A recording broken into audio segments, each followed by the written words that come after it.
Hi, I'm John Stevenson, and we're going to be looking at progressive revelation in our continuing study of biblical interpretation.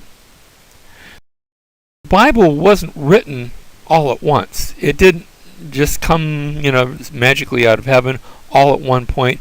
Rather, God spoke to the prophets at different times and at different places.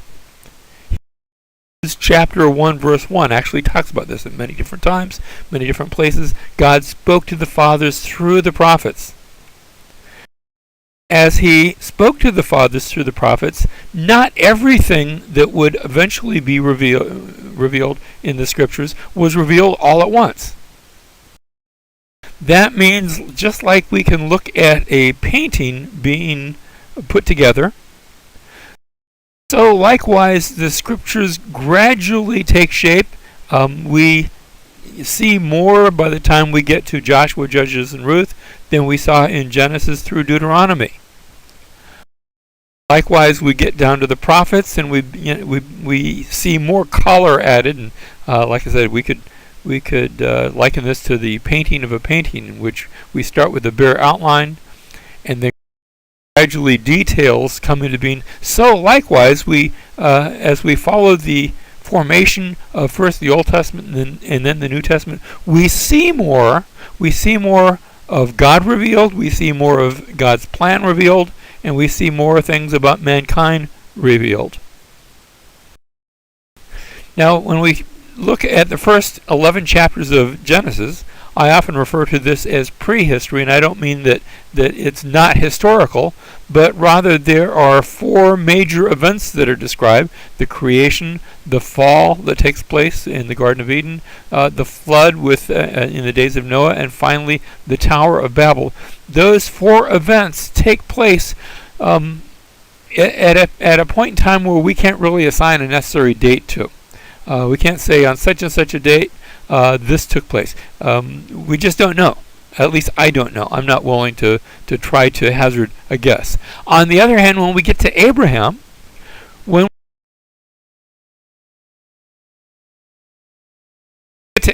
now we can specify the specific dates, so that we have the patriarchs, the period of the patriarchs, beginning around 2000 BC. Now, when we're talking the Old Testament, everything is before Christ. And so we have Abraham, Isaac, Jacob, and Joseph, and then the Israelites go into Egypt, and 400 years later, they're going to come out of Egypt. That's the story of the Exodus. And all of those events, from the prehistory, the creation, all the way up to the Exodus and the wilderness wanderings, that's all recorded in Genesis through Deuteronomy, which, according to tradition, and I have no reason to doubt this, was substantially written by Moses. So I have the first 5 books of Moses, all not just taking place, but all written by the time we come to the close of this period. Next, I have Joshua and the book of Judges, and I move now into the historical books. So we're talking about the kings of Israel and the kings of Judah. At the end of that time, you have the Babylonian captivity, but after that, there's a return. And that's the whole of Old Testament history. Now, when it's written, I have the Torah first, the books of Genesis, Exodus, Leviticus, Numbers, Deuteronomy. Those are the books of Moses. And so I can consider those with regard to Revelation as all coming forth about the same time. If they're given by Moses, even though he might have had earlier records, earlier traditions that were passed down to him, it's under Moses that we have this take shape into something resembling its present form. Now, I say it that way because there's probably parts of that Moses did not write. For example, the last chapter of Deuteronomy, which records the death of Moses, he probably did not write that. And there may have been, some other parts where a later editor came in and either added or cleaned up the language, or, gee, we don't use that word anymore, here, let me update it. Things like that. There's a place in Numbers where it speaks about Moses being the most humble man in all Israel. I don't know for sure, but maybe Moses didn't write that. Maybe that was added by someone else. Things like that. And yet, substantially, I believe, you have the Torah written by Moses, which means that in Moses' day, he's reflecting on the previous history, as well as in that part where he was an eyewitness, and he's telling us about God and about the world and about God's plan and what God is doing and setting forth the covenant themes.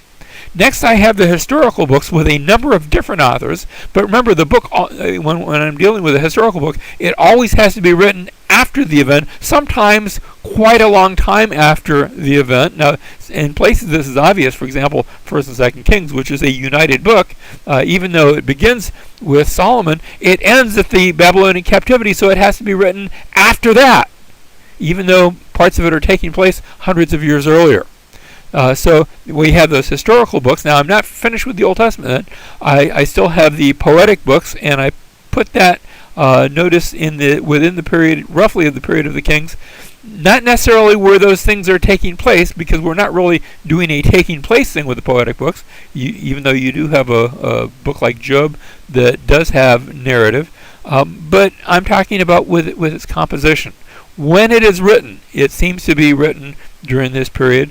And then I also have the prophetic books, and now I'm speaking of Isaiah all the way through Malachi, the prophets, and they're written not with the beginning of the period of the kings of Israel and Judah, but beginning around maybe 850 BC and all the way to those post-exilic prophets like Haggai, Zechariah, and Malachi. So I have the Old Testament written during this period.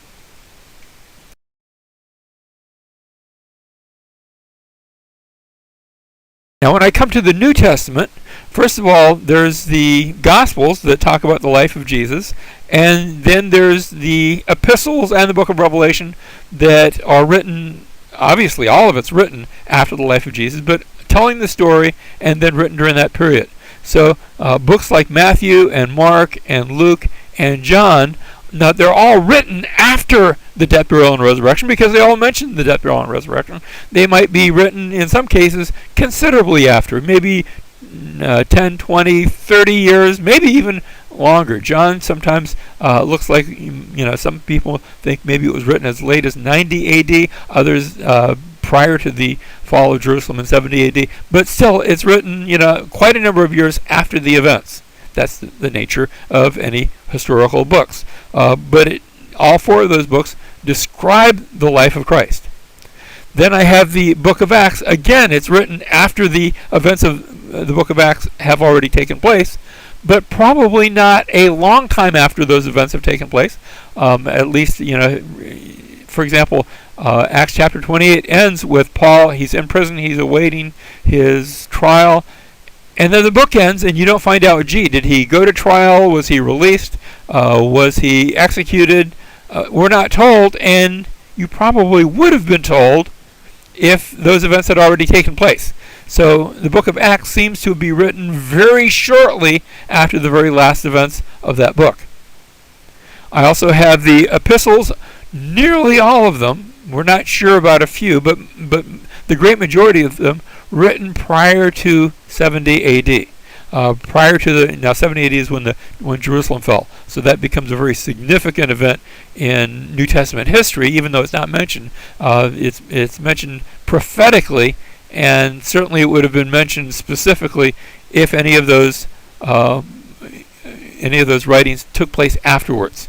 And so probably most of the epistles, if not all of them, are written before 70 AD.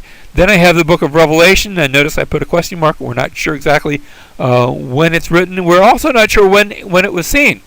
Remember that a book is always written after the event, sometimes a long time after the events. It may be that John saw his revelation earlier. This would answer a number of questions because internally there's some things that we read about Revelation that seem to put it before the fall of Jerusalem, and yet church tradition has it quite a bit after the fall of Jerusalem, still in the first century. It could be that those events were seen earlier and then John writes them later on. We just don't know. So I really don't want to theorize upon that.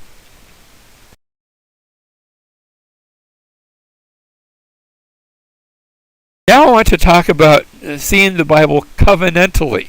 And so I'm going to speak just a bit about the covenantal history.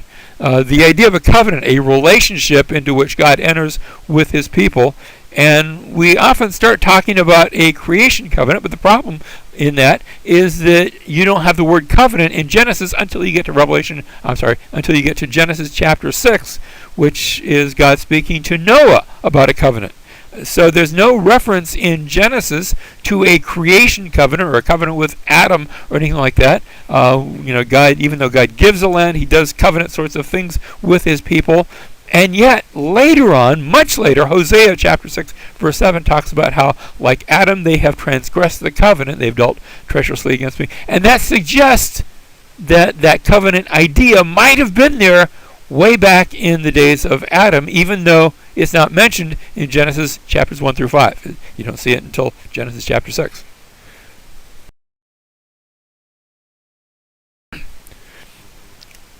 Nevertheless, this idea of a creation covenant and God making a covenant with Adam where, you have salvation promised and things like that, those ideas seem to be there, even though the term's not used. And I suggest that because Moses is writing all of that, he's familiar with the covenant idea, and he's describing them in sort of a covenant way, even though he doesn't use specifically the term covenant in those early chapters of Genesis.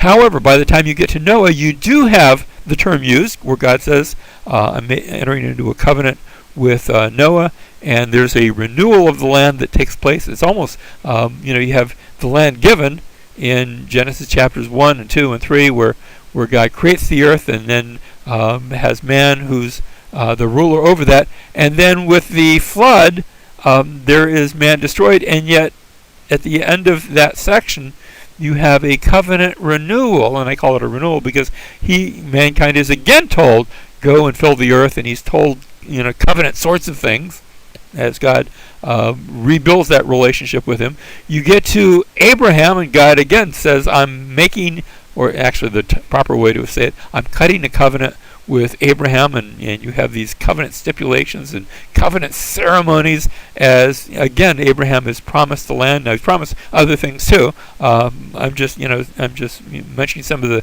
key areas here.